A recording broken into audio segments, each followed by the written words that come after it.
সুন্দরবনের মাঝখানে একটি সুন্দর ঝুলন্ত ব্রিজ রয়েছে, যেটা দেখে আমি খুবই আশ্চর্য হয়ে গেছি যে এরকম একটা সুন্দর ঝুলন্ত ব্রিজ সুন্দরবনের মাঝখানে আছে। সো আপনারা দেখুন, এই হচ্ছে সুন্দরবনের ঝুলন্ত ব্রিজ। খুবই সুন্দর, নান্দনিক। এটা দেখতে যেমন সুন্দর, তেমন এইখানের আশেপাশের পরিবেশ খুবই প্রাণবন্ত।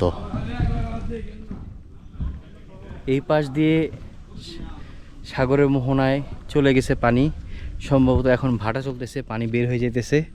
এখান দিয়ে পানি আসতেছে ওই পাশ থেকে পানি আসতেছে।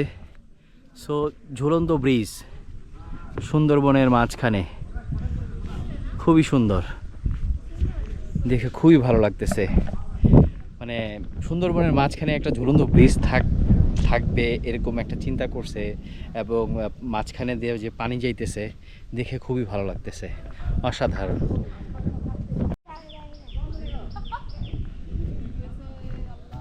আপনারা যারা ঝুলন্ত ব্রিজে এখনো যান নাই, যাইতে পারেন। ঝুলন্ত ব্রিজ অসাধারণ সুন্দর।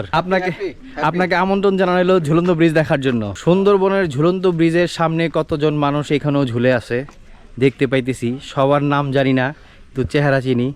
ওই যে ভাই পকেট কি ঢুকান ভাই, কত টাকা ভাই? এত টাকা দিয়ে কি করবেন ভাই? সুন্দরবনের সুন্দরী গাছ দিয়ে যান। কেমন লাগতেছে সুন্দরবনের মাঝখানে এসে ঘুরতেছেন? ভাই খালি বোতল নিয়ে যাইতেছি, মধু পাইলাম না। মধু পাইলেন না? মধুর চাক কিন্তু ওই যে ওইখানে ঝুলতেছে। কিন্তু পারার মতন মধু খাইতে হলে মধুর চাক কেটে মধু পাড়ার সামর্থ্য থাকতে হবে, তাহলেই মধু খাইতে পারবেন। তাহলে চেষ্টা করা যাক, ইনশাআল্লাহ।